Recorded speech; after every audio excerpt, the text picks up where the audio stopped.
प्यारे विद्यार्थियों, welcome to paradise science centre. चलिए तो हम लोग बिना समय गंवाए पहले बात करते हैं बात बड़े काम की और फिर पढ़ाई की। आज एक आपके लिए बहुत बड़ी बात है, जीवन से जुड़ा हुआ, सफलता से जुड़ा हुआ।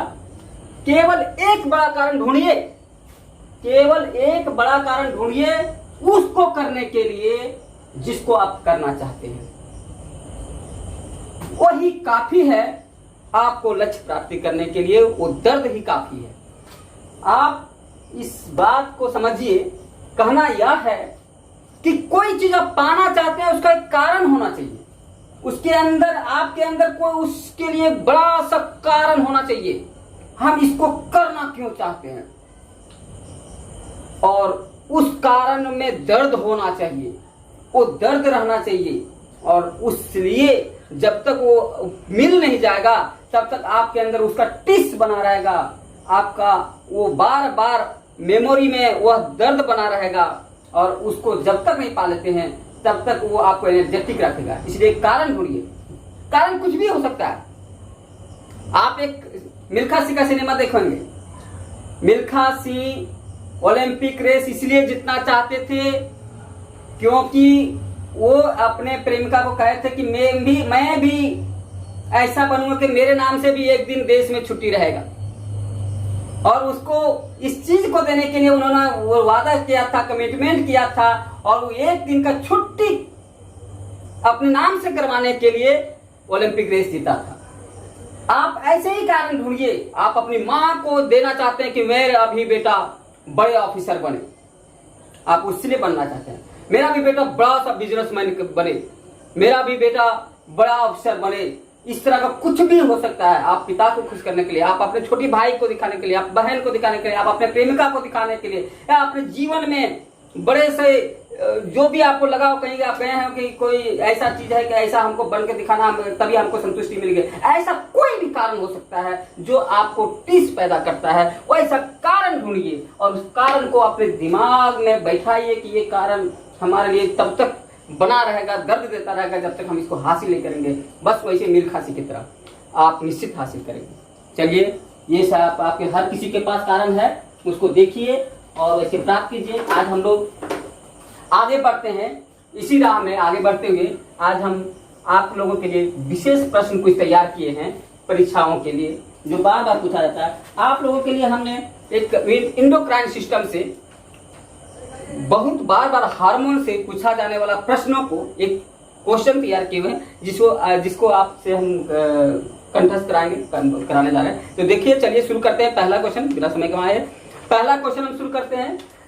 पूछा जाता है इंडोक्राइनोलॉजी का जनक, इंडोक्राइनोलॉजी का जनक,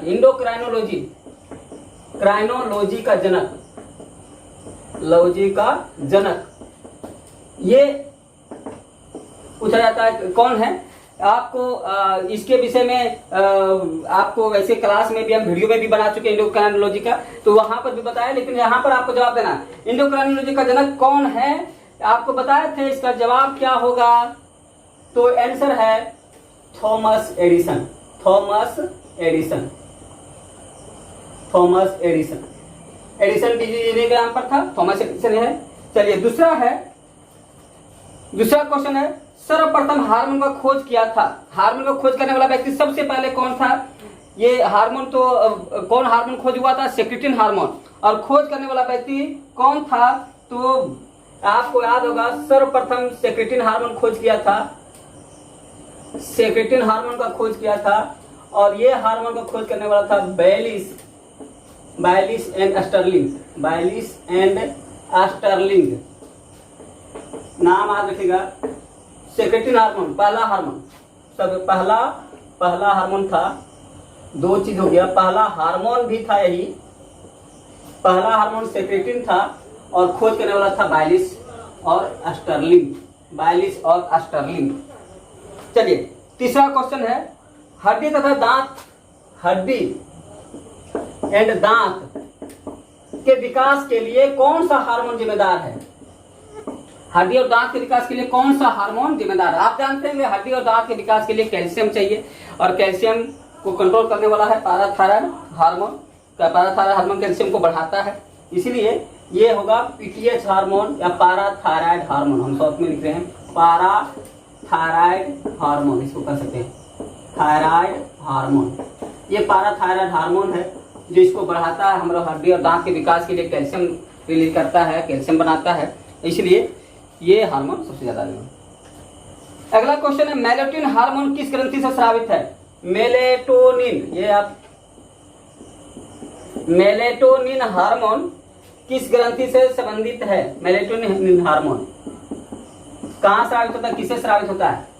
ये है पीनियल ग्रंथि से। आपका जो पीनियल ग्रंथि होता है, जो जिसे आप कह सकते हैं घड़ी काम करता है, हमारा दैनिक जीवन का घड़ी भी कहलाता है, वही पीनियल ग्रंथि से ये स्रावित होता है। ठीक है। बहिस्रावी ग्रंथि को के स्राव को क्या कहते हैं? बहिस्रावी ग्रंथि होता है, उसके स्राव को क्या कहते हैं? बहिस्रावी ग्रंथि क्या स्रावित करता है? तो बहिस्रावी ग्रंथि एंजाइम की हार्मोन, तो ये हार्मोन बहिस्रावी ग्रंथि है। एंजाइम कौन स्रावित करता है? अंतःस्रावी ग्रंथि। और बहिस्रावी जो स्रावित करता है वो एंजाइम कहलाता है, एंजाइम। ठीक है। और अंतःस्रावी करता है वो हार्मोन रहता है। हाइपोथैलेमस के हार्मोन को कहते हैं, हाइपोथैलेमस के हार्मोन को, हाइपोथैलेमस जो स्रावित करता है उसके बहुत सारे हार्मोन है, उसमें जो मेनली इस हार्मोन का कहा जाता है हाइपोथैलेमस, इसको कहते हैं neuro hormone, neuro hormone, neuro hormone. ठीक है। चलिए आगे हम लोग इसको मिटाते हैं। आगे क्वेश्चन है पिट्यूटरी ग्रंथि के किस अंग, पिट्यूटरी ग्रंथि किस गहरा भाग में स्थित रहता है? पिट्यूटरी ग्रंथि कहाँ स्थित रहता है वो तो ठीक है, मस्तिष्क में रहता है वो तो है, लेकिन उस गड्ढे का नाम क्या है ये पूछा जा रहा है आपसे। तो पिट्यूटरी ग्रंथि जो रहता है उसे क्या कहते हैं भाई? सेला टर्सिका, आपको याद होगा। ठीक है। पिट्यूटरी ग्रंथि रहता है, पिट्यूटरी ग्रंथि किसमें रहता है? सेला टर्सिका में स्थित रहता है, सेला टर्सिका में स्थित रहता है। ठीक है। सेला टर्सिका में स्थित रहता है। चलिए अगला है बर्थ हार्मोन के नाम से जाना जाता है। अगला क्वेश्चन है बर्थ हार्मोन, बर्थ हार्मोन किस हार्मोन को कहते हैं? तो ऑक्सीटोसिन या पिटोसिन, ऑक्सीटोसिन हार्मोन रहे या पिटोसिन हार्मोन रहे, दोनों में से जो भी चॉइस रहे, ये दोनों में से कोई भी, दोनों सही है, एक ही का नाम है दोनों। ठीक है। चलिए अगला क्वेश्चन है दूध हार्मोन किसे कहते हैं? दूध हार्मोन किसे कहते हैं? ये दूध हार्मोन स्रावित कहां से होता है? पिट्यूटरी ग्रंथि से, आपको पता ही है। लेकिन दूध हार्मोन कहते हैं किसको? एलटीएच हार्मोन को या प्रोलैक्टिन हार्मोन को। तो ये इसको प्रोलैक्टिन ज्यादातर चॉइस में रहता है, प्रोलैक्टिन कह सकते हैं इसको, एलटीएच कह सकते हैं इसको, लुटियोट्रोपिक हार्मोन भी कहते हैं इसको, लुटियोट्रोपिक हार्मोन कहते हैं, या लुटियोट्रोपिक कह सकते हैं, या इसको लैक्टोजोनिक भी कहा जाता है, लैक्टोजेनिक भी कहा जाता है। कई नाम से कई चॉइस भी रह सकते हैं, इसलिए कोई भी एक, ये परीक्षाओं के लिए बहुत ही इंपॉर्टेंट चैप्टर होता है, इसलिए हमने इसे पर तैयार किया। ठीक है। आपको बार बार इससे प्रश्न आता है। आगे है किस हार्मोन को एंटी डाययूरेटिक कहते हैं? एंटी डाययूरेटिक हार्मोन का नाम, anti diuretic hormone, anti diuretic मतलब पेशाब नियंत्रण करने वाला हार्मोन। ये कौन सा हार्मोन है? या इसको एडीएच हार्मोन भी कहते हैं शॉर्ट में, एडीएच एंटी डाययूरेटिक हार्मोन। तो इसको कहते हैं vasopressin hormone, vasopressin hormone, vasopressin hormone. ये पश्च लोब से स्रावित होता है, पता है पिट्यूटरी ग्रंथि में जो 3 लोब होते हैं, अग्र लोब, मध्य लोब और पश्च लोब। तो ये पश्च लोब से स्रावित होने वाला हार्मोन है और ये पेशाब का नियंत्रण करता है, या जल में जल खनिज लवण का नियंत्रण करता है, शरीर में जो जल और खनिज लवण है उसका नियंत्रण करता है। इसी कमी से डायबिटीज इंसिपिडस नामक रोग भी होता है, डायबिटीज इंसिपिडस नामक रोग होता है, पता ही है, ये सब आपको याद रखना है। चलिए अगला है थायरोक्सिन की कमी से कौन सा रोग नहीं होता है? ये क्वेश्चन है, ये यहाँ पर देखिए थायरोक्सिन थायरोक्सिन की कमी से कौन सा रोग नहीं होता है? कौन सा रोग नहीं होता है? यहां पर चॉइस आप दिया गया है। पहला चॉइस आपको दिया गया है क्रेटिनिज्म। दूसरा चॉइस दिया गया है मिक्सोडीमा। तीसरा चॉइस दिया गया है नेत्रसेंधी घेघा रोग। नेत्रसेंधी घेघा रोग। और चौथा चॉइस दिया गया है घेघा रोग। घेघा रोग यानी आपका ये बी सी डी कर सकते हैं। इसको ए, इसको कर दीजिए बी, इसको कर दीजिए सी, इसको कर दीजिए डी। ये चार चॉइस में से आपको पूछा गया है थायरोक्सिन की कमी से कौन सा रोग नहीं होता है। अब इसमें आपको लग रहा है सब तो वही है नहीं। क्रेटिनिज्म क्या होता है? ये बचपन में माँ के पेट में जब बच्चा पल रहा है उस समय अगर कहीं उसके माता में हार्मोन की कमी हो जाए, थायरोक्सिन हार्मोन का, तब क्रेटिनिज्म रोग होता है। मिक्सोडीमा जब वयस्क लोगों में होता है, बड़े लोग जब 40-45 के हो जाते हैं, खासकर महिलाओं में ज्यादा देखा जाता है, तो इन लोगों का थायराइड हार्मोन कम स्रावित करने लगता है हार्मोन, और तब शरीर फूल जाता है, चेहरा फूल जाता है, इसको कहते हैं मिक्सोडीमा। अच्छा, नेत्र घेघा रोग के विषय पता है कि जो गला फूल जाता है उसमें आयोडीन की कमी से थायरोक्सिन भी कम स्रावित होने लगता है, जिसके चलते घेघा रोग होता है। तो ये तीनों नेत्रसेंधी घेघा रोग है, ये हाइपर सिक्रीशन से होता है, ये अधिक स्राव होने से होता है, अधिक स्राव होने से होता है, ये अधिक स्राव होने से। बाकी सब कम से, ये सब कम से हैं तीनों, और सी जो है आंसर होगा, क्योंकि ये अधिक कम से नहीं है, कमी से पूछता था, और ये अधिकता से। ठीक है, अगर आपका क्वेश्चन रहता है अधिकता से कौन सा रोग होता है, तो ये आंसर हो जाएगा नेत्रसेंधी घेघा रोग।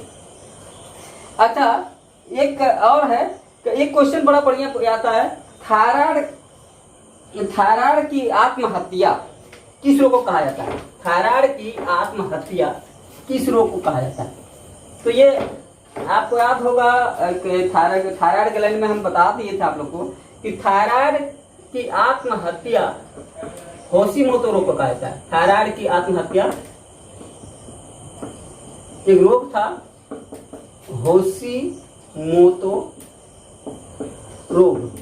होशिमोतो रोग, ये होशिमोतो जापानी साइंटिस्ट थे, जापानी डॉक्टर थे, सर्जन थे, वहां ने देखा था कभी कभी जब कोई किसी कारणवश थायराइड ग्लैंड बिल्कुल काम करना बंद कर देता है या बिल्कुल स्राव नहीं करता है, तो वो हमारे अंदर एक एंटीबॉडी बन करके थायराइड की ग्रंथि को ही, उसे कोशिका को विघटित कर दिया जाता है, खत्म कर दिया जाता है। इसी रोग को कहते हैं थायराइड की आत्महत्या, यानी थायराइड को नष्ट कर देने वाला रोग। तो थायराइड को नष्ट करने वाला रोग है होशिमोतो रोग। ठीक है, चलिए आगे है, रक्त में कैल्शियम के स्तर को कम करने वाला हार्मोन कौन है? बढ़ाने वाला तो था पाराथायराइड हार्मोन, लेकिन कैल्शियम कम करने वाला हार्मोन, कैल्शियम कम करने वाला हार्मोन, कैल्शियम कम करने वाला हार्मोन, तो ये जो कम करता है उसको कहते हैं थायरोकैल्सिटोनिन। थायरोकैल्सिटोनिन, इसके विषय में एक चीज और जान लीजिए, अगर अधिकतर रहता कैल्शियम कम करने, अधिक करने वाला था, तो अधिक करता है कौन? पाराथायराइड हार्मोन, पीटीएच, अधिक करता है पीटीएच।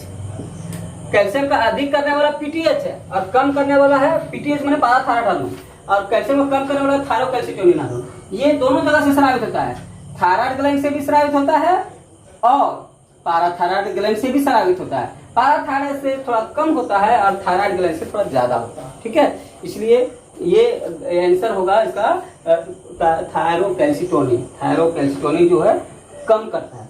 चलिए अगला क्वेश्चन है, कौन सा ग्रंथि लिम्फ या डब्ल्यूबीसी के निर्माण के साथ साथ हार्मोन विस्तारित करता है? हाँ, अब ये है कि ऐसा कोई ग्लैंड है जो दोनों काम करता है कि ब्लड भी बनाता है। ब्लड में मतलब कौन?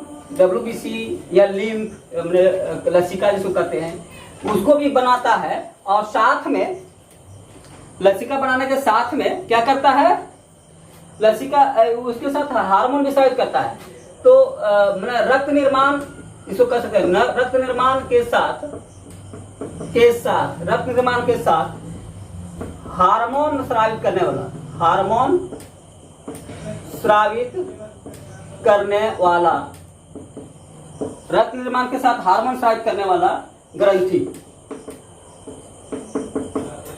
ये WBC बनाता है, लिम्फ बनाता है, लिम्फोसाइट बनाता है। तो ये है थाइमस। थाइमस जो था, जो एंटीबॉडी बनाता है हमारे शरीर में, जो कहते थे कि अस्टर्नम छाती के बीच में, अस्टर्नम हड्डी के पीछे होता है, यह ग्रंथि बहुत महत्वपूर्ण है एंटीबॉडी बनाने के लिए। और ये खुद हमारे WBC के निर्माण में, जो कि रक्त का भाग है WBC और लिम्फ, उसके निर्माण में भाग लेता है। इसलिए रक्त निर्माण मतलब केवल RBC ही नहीं समझेगा। रक्त निर्माण मतलब अगर WBC नहीं लिखे, कहीं लिख दे रक्त निर्माण, कभी कभी लिख सकता है WBC निर्माण, कभी कभी लिख सकता है लिम्फोसाइट का निर्माण, ठीक है, कभी कभी लिख सकता है लिम्फ का निर्माण, है ना। ये सब, तो ये सब काम करने के लिए भी ये जिम्मेदार है। और साथ में थाइमोसिन नाम के हार्मोन भी स्रावित करता है थाइमस ग्रंथि। तो ये काम है, इसका काम है एंटीबॉडी बनाना भी। ये एंटीबॉडी बना रहता है, जानते हैं, जब तक ये रहता है तब तक एंटीबॉडी बना रहता है। बुढ़ापे में ये विघटित हो जाता है, उसके बाद एंटीबॉडी भी बनना बंद हो जाता है, इसलिए उम्र ढलने लगता है, ठीक है, या फिर हम लोग उसमें बीमार होने लगते हैं। चलिए अगला है कोर्टिकॉइड हार्मोन स्रावित करता है। तो कोर्टिकॉइड हार्मोन एक क्वेश्चन है। कोर्टिकॉइड हार्मोन, कोर्टिकॉइड हार्मोन कौन स्रावित करता है, कहां से? तो कोर्टिकॉइड कॉर्टेक्स भाग जो है, एड्रिनल का कॉर्टेक्स भाग, वो करता है ना। एड्रिनल कॉर्टेक्स, इसको लिखिएगा एड्रिनल कॉर्टेक्स, ठीक है, एड्रिनल कॉर्टेक्स जो कोर्टिकॉइड हार्मोन होते हैं वो स्रावित करता है। और इसके अंदर ढेर सारे हार्मोन होते हैं, करीब करीब 40 तरह का हार्मोन होते हैं। जैसे हम बोले थे गोनेडोकोर्टिकॉइड्स, मिनरलोकोर्टिकॉइड्स, ग्लूकोकोर्टिकॉइड्स, इस तरह के हैं। तो प्रमुख रूप से तो कोर्टिकॉइड कहेंगे इसको, ग्लूकोकोर्टिकॉइड, मिनरलोकोर्टिकॉइड, गोनेडोकोर्टिकॉइड, सेक्स कोर्टिकॉइड, इस तरह से कोर्टिकॉइड है। तो लेकिन कोर्टिकॉइड हार्मोन होता है वो एड्रिनल कॉर्टेक्स स्रावित करता है। और एड्रिनलिन हार्मोन जो है ये मेडुला स्रावित करता है। क्योंकि तो एड्रिनल का 2 भाग होता है, ठीक है, एड्रिनल ग्रंथि में 2 भाग होता है, उसमें से कॉर्टेक्स भाग कोर्टिकॉइड हार्मोन स्रावित करता है। सबसे महत्वपूर्ण ग्लूकोकोर्टिकॉइड हार्मोन है। अब एक हार्मोन पूछ रहा है ग्लूकोकोर्टिकॉइड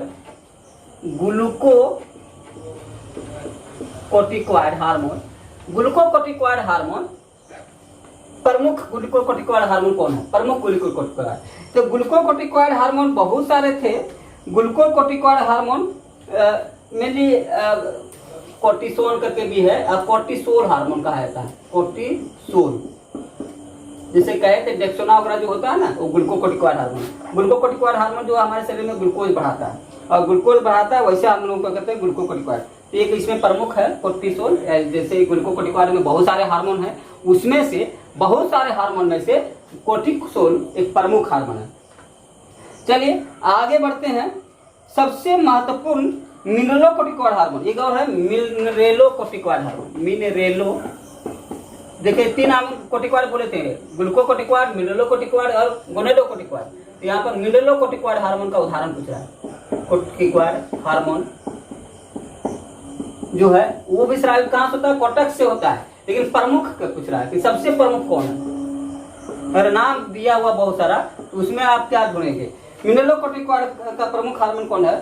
तो इसमें मिनरलो का होता है एल्डोस्टेरोन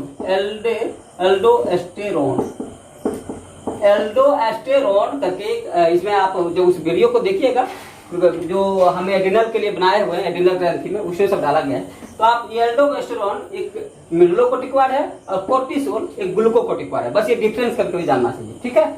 आगे है, अगला क्वेश्चन है पार्किंसंस रोग किस हार्मोन की कमी से होता है? पार्किंसंस रोग। इस पार्किंसंस रोग जो होता है, इस रोग में बताए थे कि ये बैलेंस शरीर का बिगड़ जाता है। इसमें सोचने समझने का स्मृति जो रहता है लोप होने लगता है, पहचाना लोप हो जाता है, थोड़ा मेमोरी कम हो जाता है, हाथ पर कांपने लगता है, इस तरह का पार्किंसंस रोग होता है। तो ये जो है थैलेमस, हाइपोथैलेमस में डोपामिन हार्मोन होता है, डोपामिन हार्मोन की कमी से होता है। पार्किंसंस रोग डोपामिन हार्मोन की कमी के कारण होता है। इस हार्मोन का स्राव कम होने लगता है, तो इसके चलते होता है। ये कहाँ से स्रावित होता है?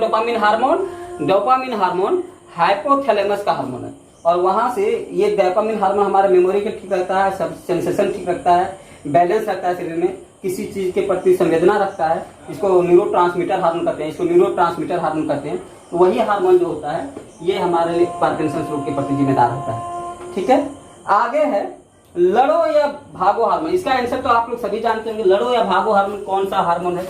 तो इसके विषय में आपको सभी को पता होगा कौन सा हार्मोन है जो कि हमको लड़ने भिड़ने में सहायक करता है या फिर भागने में मदद करता है। तो फाइट वर्क फ्लाइट हार्मोन कहते हैं एड्रेनलिन हार्मोन को। फाइट वर्क फ्लाइट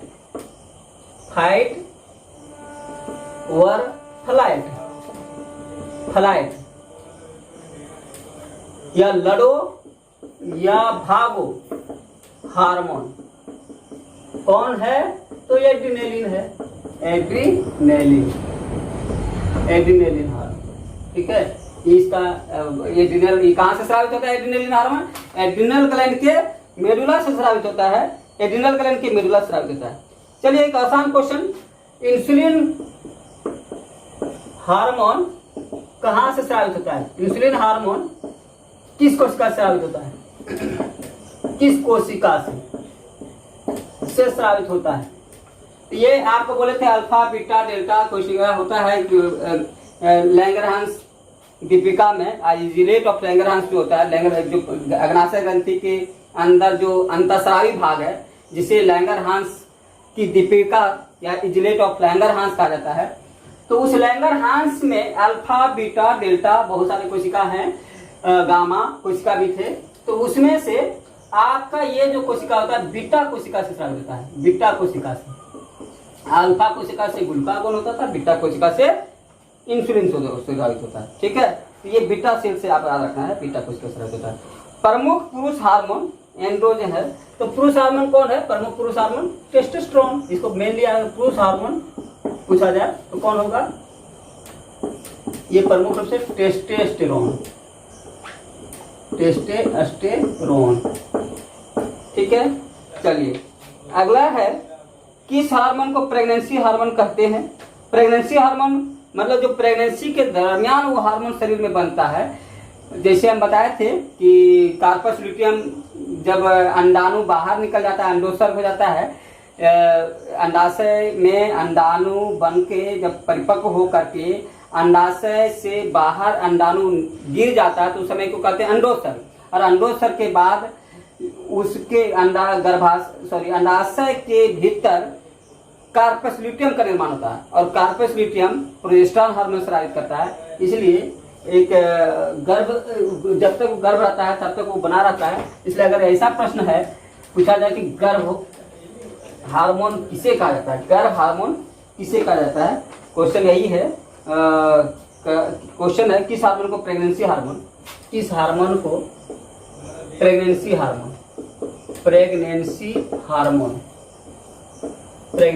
हार्मोन या इसको गर्भ हार्मोन कर दीजिए, प्रेगनेंसी हार्मोन या गर्भ हार्मोन कौन है ना? तो ये इसको हम लोग कहेंगे कौन सा हार्मोन?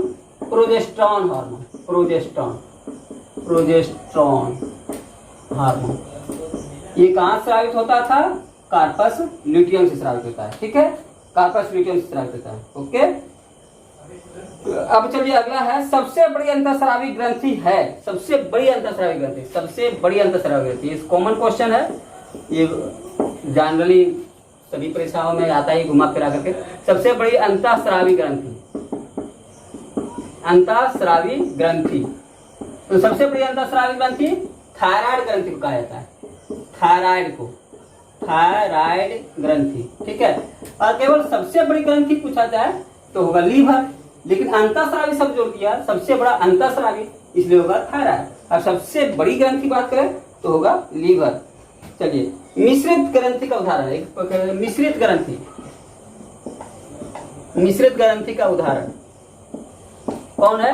तो आप जिसमें मिश्रित ग्रंथि मतलब जो आपका दोनों की तरह व्यवहार करता है। किस तरह से? जैसे बहिस्रावी है, बहिस्रावी के साथ साथ अंतःस्रावी का भी व्यवहार करता है, उसको हम लोग कहते हैं मिश्रित ग्रंथि। और ये है अग्नाशय या पैंक्रियाज अग्नाशय या पेनक्रियाज। ठीक है, ऐसा चॉइस में रह सकता है, इंग्लिश में ही हिंदी बना देता है तो इसलिए दोनों याद रखिएगा, पेनक्रियाज। तो ये जो होता है इसका लैंगरहांस की दीपिका जो है अंतःस्रावी ग्रंथि का भाग होता है, और इसका जो बाकी भाग है वो एंजाइम स्रावित करता है और पाचक एंजाइम स्रावित करता है। तो अग्नाशय पाचक एंजाइम भी स्रावित करता है और इसका लैंगरहांस की दीपिका हार्मोन भी स्रावित करता है, इसलिए ये मिश्रित ग्रंथि का उदाहरण होता है। अच्छा, पहला संश्लेषित हार्मोन पूछा जाए, पहला संश्लेषित हार्मोन कौन है? पहला संश्लेषित जो अलग से तैयार करके दिया गया वो संश्लेषित हार्मोन, पहला संश्लेषित हार्मोन कौन है? तो ये इंसुलिन है, जो सबसे पहले अलग से तैयार किया गया था, इंसुलिन है, कुत्ता से तैयार किया गया था। ठीक है, तो चलिए ये इंसुलिन हार्मोन जो है ये हम लोग का पहला संश्लेषित हार्मोन। लेकिन इंसुलिन हार्मोन के विषय में खोज कौन किया था? तो बेंटिंग एंड बेस्ट किया था। कौन खोज किया था इसका? Banting and Best. खोज करने वाला व्यक्ति था Banting and Best, Banting and Best. ठीक है, इस तरह से आपके कभी कभी हार्मोन से जुड़े बहुत सारे क्वेश्चन पूछते हैं और हम लोग एक प्रमुख क्वेश्चन को देख रहे थे। आप लोग को लगभग हार्मोन से संबंधित सभी महत्वपूर्ण प्रश्नों को इसमें टेकअप किया गया है। आप पूरा वीडियो देखें, इसके लिए बहुत बहुत धन्यवाद। और बढ़िया लगा तो अपने मित्रों को शेयर कीजिए, सब्सक्राइब कीजिए, लाइक कीजिए, और फिर भी दिक्कत है तो कमेंट्स कीजिए। थैंक यू, धन्यवाद।